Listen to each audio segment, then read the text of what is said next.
Durante muito tempo, investir deixou de ser uma atividade de análise estrutural e passou a ser um reflexo condicionado a uma narrativa. E durante anos, então tiveram algumas narrativas dominantes no mercado que basicamente dominaram todo o fluxo financeiro. Então a gente vê tecnologia, crescimento, disrupção, inteligência artificial, empresas que prometem muito no futuro e ainda entregaram um pouco no presente. E o sistema funciona muito bem desse jeito porque ele vive de especulação.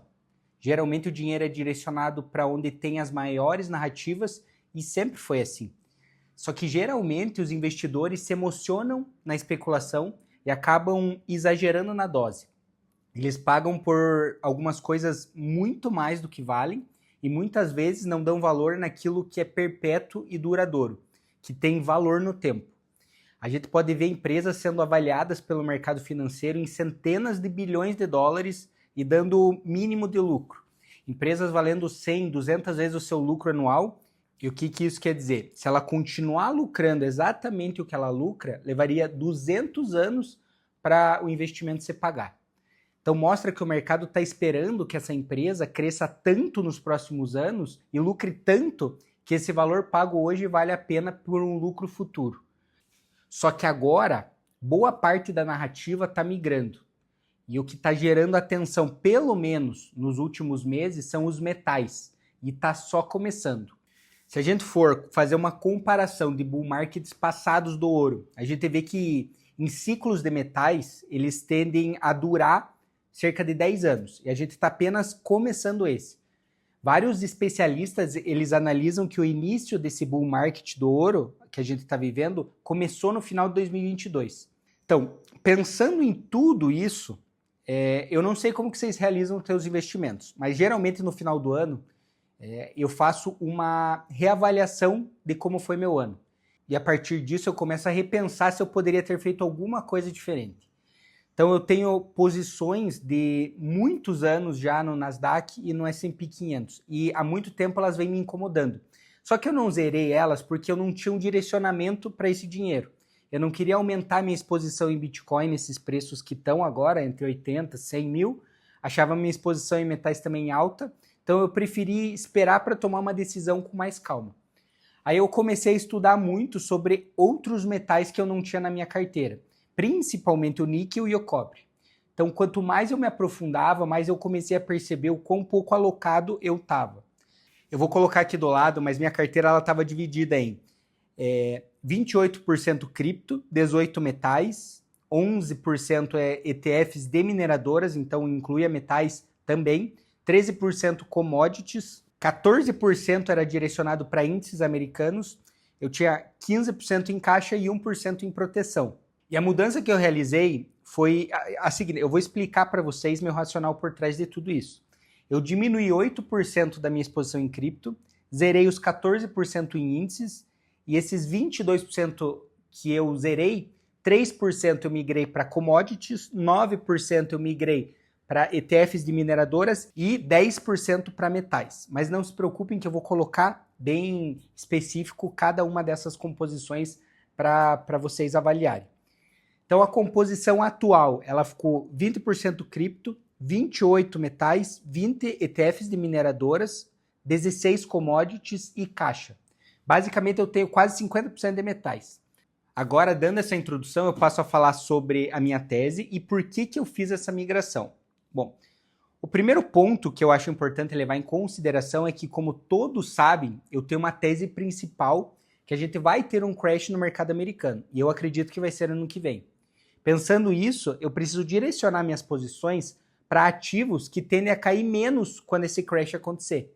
E se a gente for ter como base histórica, os metais, além de performarem muito melhor na recuperação pós-crash, eles tendem a cair menos durante o tumulto. E aí eu fui estudar pensando assim, será que isso vai acontecer de novo? E se a gente for analisar a demanda estrutural por diversos desses metais, eu acredito que realmente isso vai se repetir. E o que eu quero dizer com a demanda estrutural? Então, a maioria dos metais que eu vou falar, eles têm uma demanda muito grande, não para a parte de investimentos, mas para a parte industrial. E isso faz que em um grande crash que a gente tenha, ele tende a não cair tanto por causa justamente da demanda industrial, porque ela vai continuar sendo alta. E a demanda de investimento, que é onde os investidores podem se desesperar e acabar vendendo os ativos, eles correspondem a uma parte bem menor da cadeia total do ativo. E alguns dos metais que eu tenho investido, eles têm aproximadamente 10% de investimento e 90% de uso industrial, como, por exemplo, o paládio. Mas eu vou falar de alguns desses metais em um vídeo específico para cada um, porque o princípio desse vídeo aqui vai ser direcionado para a minha tese base, de por que os metais. Então vamos lá. A primeira coisa que eu quero falar mesmo é sobre a expansão da base monetária. Então, nos últimos anos, a gente teve uma expansão gigantesca da base monetária, principalmente depois da pandemia, porque foi colocado muito dinheiro, injetado muito dinheiro nos mercados para que ele tivesse liquidez, e isso fez com que, tendo muito dinheiro em circulação, o que aconteceu foi que essa base monetária foi direcionada principalmente para ativos de risco. Então, a gente está falando de ações, a gente está falando de metais, a gente está falando de criptomoedas e também alguns ativos que alguns não consideram de risco, mas também tiveram um fluxo muito grande de recebimento depois da pandemia, que foram os imóveis. Em vários vídeos no meu canal, eu mostro por que o sistema ele precisa que essa base monetária continue subindo, que a dívida americana continue também aumentando, apenas para o sistema continuar girando do jeito que está. Então, ao longo dos próximos anos, e inevitavelmente se não tiver um crash agora em 2026, a gente vai ver um aumento muito grande, contínuo dessa base monetária pelos Estados Unidos. E o ouro, falando dele, historicamente, ele sempre foi visto como um metal de reserva financeira, reserva de valor, que ao longo das últimas décadas ele preservou o valor financeiro das pessoas que tinham ele em relação ao dólar. Então é exatamente nesse ponto que os metais voltam a fazer sentido no mercado. E aqui a minha aposta não é muito relacionada à variação dos ativos, ou seja, especular, mas sim um ganho de valor apostando contra a incerteza monetária que os governos colocaram na gente, tendo tanta irresponsabilidade fiscal. E os metais, eles podem até parecer estranhos para o investidor moderno, porque eles não se encaixam muito bem nos modelos tradicionais, né? Você não consegue fazer o valuation correto dele. Eles não geram fluxo de caixa, não tem lucros crescentes, não tem múltiplos, mas isso não é que é uma falha, é justamente a função dos metais. Eles existem fora do sistema financeiro, eles não dependem de promessas de lucro futura. E eles principalmente não podem ser criados do nada por uma decisão política. E quando o sistema ele começa a dar alguns sinais de fragilidade, esse tipo de ativo ele passa a ser valorizado não pelo que ele promete, mas pelas suas funções básicas. E o ouro, ele não vai competir com ações ou com imóveis, ele compete com moedas. Então, quando você olha para esse prisma, você percebe que o movimento recente do ouro não é exagerado, ele não é irracional, ele é, na verdade, um movimento contido baseado no tamanho dessa expansão monetária que a gente teve nas últimas décadas. E um ponto que muita gente ignora também, que eu quero trazer aqui, é o comportamento dos bancos centrais. A gente vê uma mudança de comportamento, principalmente do Banco Popular Chinês, que está com uma aceleração muito louca na compra de ouro dos últimos anos. E é importante a gente ter essa demanda de uma forma maior, né, como bancos centrais, porque o ouro é o ativo que vai ser o motor dos metais. Ele tem a menor volatilidade e maior segurança. Então, pensando, é assim como o Bitcoin nas criptomoedas. É o ativo que dita a tendência daquele setor. Mas mesmo sabendo disso, para mim a prata é a minha maior posição. Na minha visão, é um dos ativos mais incompreendidos do mercado atual. Ele não tem protagonismo e, basicamente, na minha visão, é uma bomba relógio no bom sentido. Ele vai disparar e explodir a qualquer momento. Eu quero fazer um vídeo falando sobre as nuances dela e por que eu acredito tanto nessa tese. Mas vamos falar por cima hoje. Ela é um insumo crítico para a economia tecnológica que está se formando. Então ela está presente em painéis solares, semicondutores principalmente, em vários sistemas elétricos, aplicações médicas, comunicação, em sistemas de defesa. Não é uma demanda especulativa, ela já funciona e já está inserida dentro de todas essas indústrias. Isso cria uma dinâmica completamente diferente entre oferta e demanda. Ao mesmo tempo que a demanda por esse produto cresce, a oferta ela enfrenta umas limitações muito fortes e muito severas. Por quê? Porque a maior parte da prata produzida no mundo, ela não vem de minas primárias de prata, mas ela vem como subproduto de mineração de outros metais. Isso significa que o preço da prata, ele sozinho não é suficiente para estimular rapidamente a produção. A oferta da prata, por essas razões, ela é muito rígida e lenta. Então ela não cresce nem diminui de uma forma muito acelerada. E uma das coisas que a gente vê muito é que hoje o consumo de prata é muito maior do que é produzido ano a ano. As reservas de Londres, que fica o maior comércio de metais físicos do mundo, vem há 5 anos diminuindo os seus estoques. Então, quando você junta esses fatores, você começa a perceber que existe uma demanda e um desequilíbrio estrutural sendo formado. É por isso que eu vejo a prata como o principal motor da minha tese, simplesmente por matemática de oferta e demanda. A prata ela carrega uma simetria que poucos ativos hoje conseguem oferecer. E além dos metais monetários, tem uma camada ainda mais ampla dessa tese, que são os metais industriais estratégicos. Então o mundo está passando por um processo de digitalização e de eletrificação, vamos dizer assim. Tudo precisa de energia, tudo precisa de infraestrutura e toda essa infraestrutura precisa de metais físicos. Pensando em tudo isso, o cobre é o exemplo mais óbvio. Sem cobre não tem rede elétrica moderna, não tem transmissão eficiente, não existe eletrificação em escala. Já o níquel, ele é fundamental para baterias, para armazenamento de energia. A platina, paládio também tem diversos processos industriais e tecnológicos envolvidos. Esses metais eles não são substituíveis com facilidade e a oferta dele é concentrada em poucas regiões do mundo. E muitas vezes eles têm minas onde é politicamente muito instável, principalmente na África. E esse ponto é crucial. A transição energética ela não é um problema financeiro, é um problema físico.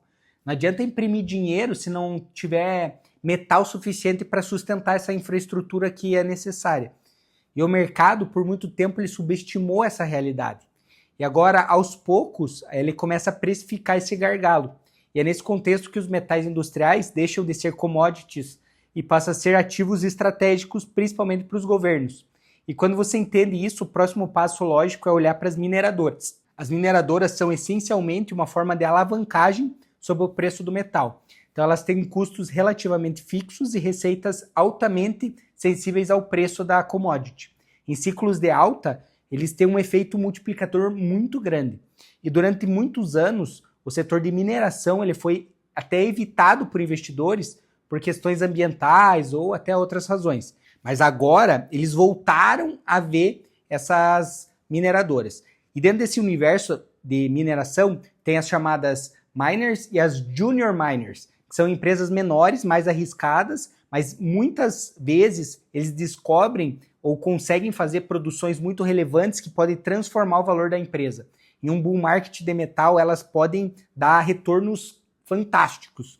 Bom, no final das contas, essa minha tese não é que eu abandonei o mercado, é que eu acho que eu migrei o meu risco. Então hoje eu estou em um ativo que se der um crash, ele vai cair menos, e se não der, ele vai subir mais que os outros. O sistema financeiro está muito frágil, e os ativos puramente financeiros, na minha visão, eles estão carregando um risco que não são evidentes à primeira vista. Porque historicamente, em momentos como o que a gente está vivendo, esses ativos de risco, eles tendem a cair no vácuo. E os ativos reais, eles reassumem esse protagonismo. Então, assim, como que eu estou me posicionando? Né? Por quê? Porque algumas pessoas vieram me conversar comigo, perguntar sobre como que eu estou me posicionando agora que eles subiram muito. Então, assim, você pode até estar com medo de entrar agora para fazer essa migração para metais, mas você precisa entender que tudo está no topo histórico. Você está migrando de um lado para o outro também. Mas, como tudo tem uma possibilidade de dar uma correção específica a curto prazo, eu entrei, principalmente nessa minha posição, fazendo uma migração via derivativos. Só que assim, o que acontece? Eu trabalho com derivativos de uma maneira totalmente diferente do mercado. Eu atuo em derivativos de uma forma mais limpa, eu não fico alavancado. Então eu consigo usar eles de uma maneira que eu consiga fazer uma aposta de longo prazo, pensando em horizontes de 2027, 2028 e, ao mesmo tempo, entrando nessas posições via opções, eu tenho um risco muito menor de queda. Então, eu vou explicar para vocês como que isso vai funcionar. Então, hoje, por exemplo, se eu entrasse nos metais e eles caíssem 20%, o meu prejuízo seria de 20%. Quando eu entro via derivativos, pensando em 2027, 2028, caso o mercado caia 20%, eu tenho um prejuízo, às vezes, de 3%, 4% nessa posição. Porque como a gente está falando de opções e elas vão vencer só em 2027 ou 2028, a gente tem um efeito tempo a nosso favor. E realmente, entrar com tudo agora, na minha visão, no mercado à vista, seria realmente uma afobação. Né? Por quê? Porque o mercado geralmente vai fazer uma correção específica para ele voltar a subir, ganhar um pouco mais de respiro. Então eu consigo usar essas opções minimizando o meu prejuízo e caso o mercado suba, eu ganho praticamente o proporcional que eu ganharia no mercado à vista. Principalmente porque as opções, se bem estruturadas, elas são uma alavancagem muito grande a teu favor. E para finalizar esse vídeo, eu quero lembrar você que caso você quiser falar diretamente comigo, para eu entender a tua carteira e talvez dar algumas possíveis soluções para estruturar ela de uma maneira diferente, também montando estruturas para que você não só proteja a tua carteira, mas ganhe dinheiro com crash específico, eu vou deixar um formulário aqui embaixo para você preencher. Então, nas próximas semanas, eu vou postar vários vídeos sobre as minhas teses específicas em todos os metais e explicar por que eles fazem parte dentro da minha carteira. Então fique atento aos próximos vídeos. Eu vou falar muito sobre prata, platina, paládio, níquel, cobre, prata também, sobre o ouro. E o que acontece? Esses vídeos específicos vão fazer parte da parte paga, tanto no Substack quanto do YouTube. Então aproveite e assine aí o meu canal. Bom, no mais é isso, um abraço e até os próximos vídeos.